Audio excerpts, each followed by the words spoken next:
ऐसी जागृति हो जाएगी कि जितना भी ज्ञान आज तक परोसा गया धर्म के नाम पे, वो सब जड़ से खत्म हो जाएगा और जो सार ज्ञान है, मूल ज्ञान है, वो इस संसार में प्रकट हो जाएगा।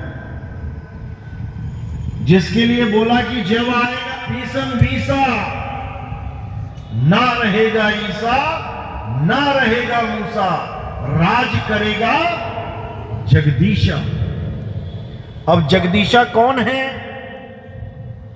वो परमपिता परमात्मा है जो सबका है। उसके ऊपर कोई कॉपीराइट नहीं लगा सकता कि ये केवल हमारा है। ये सबका है, ये जगत का स्वामी है। उसी स्वामी को बस पहचानना है, उसके बाद रास्ता बिल्कुल साफ हो जाएगा। तो आज उसी के विषय में, उसी के बारे में बहुत सी बातें समझाएंगे आपको, ताकि आपको भी पता लगे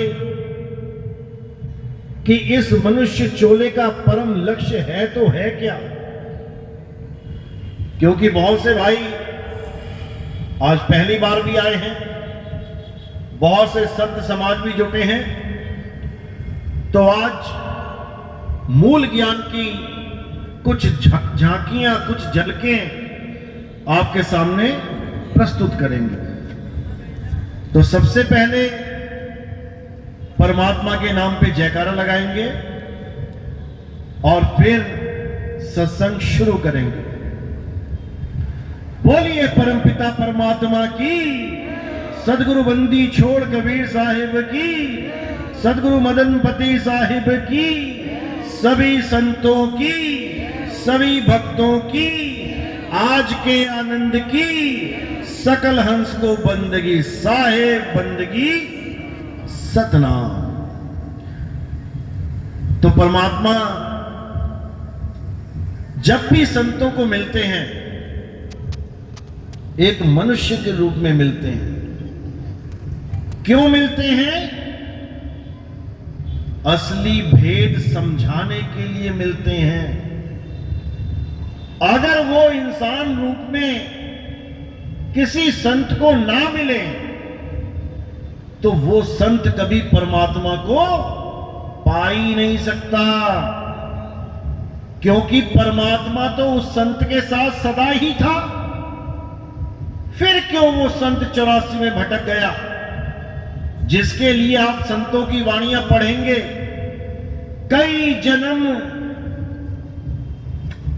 जन्म बिछड़े थे माधो, ये जन्म तुम्हारे लेखे। बहुत जन्मों से बिछड़े हुए थे। क्यों बिछड़े थे? क्योंकि परमात्मा इंसान के रूप में समझाने आया ही नहीं। जिसके लिए संतों ने बोला कई जन्म गजमीन कुरंगा, कई जन्म भय कीट पतंगा। कितने जन्म 84 लाख में भटकते रहे, लेकिन परमात्मा नहीं मिला। क्यों नहीं मिला? क्योंकि हमें कोई बताने वाला ही नहीं था कि परमात्मा है तो है कहां। जो भी मिला अज्ञानी मिला। लेकिन जब परमात्मा की दया होती है तो वो अपने संतों को एक इंसान के रूप में आके मिलता है और शब्द का भेद बताता है, सच्चे नाम की परिभाषा समझाता है, सच्चे नाम से सूरत को जोड़ता है।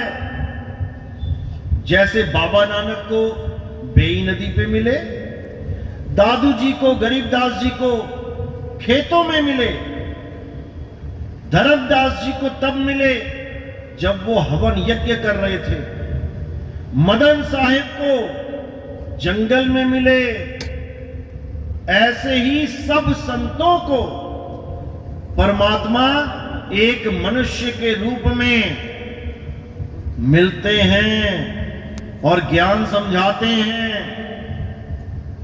उन्हीं के मिलने के बाद वो संत इस काबिल हो पाता है कि अब सत भक्ति करे।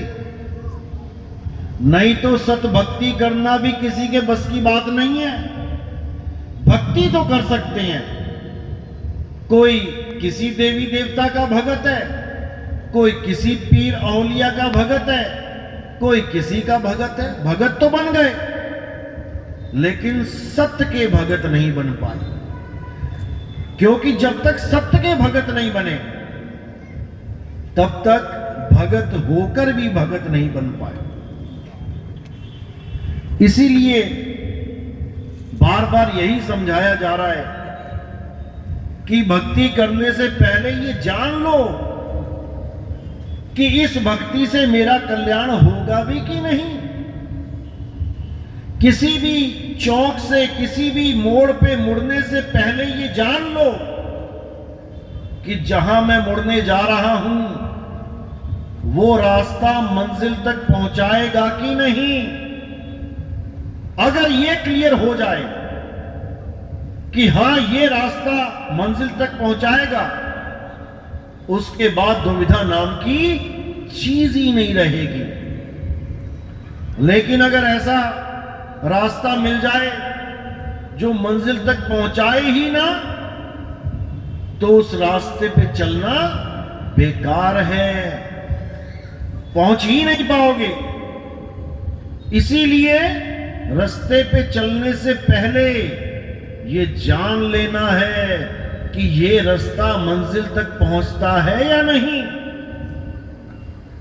जो रास्ता मंजिल तक पहुंचे उसी को सत भक्ति कहते हैं, और जो मंजिल तक पहुंचे ही ना उसे असत भक्ति कहते हैं। अब मंजिल है क्या, कैसे पता लगे रास्ता मंजिल तक पहुंच रहा है कि नहीं? तो मंजिल के लिए क्या बताया गया?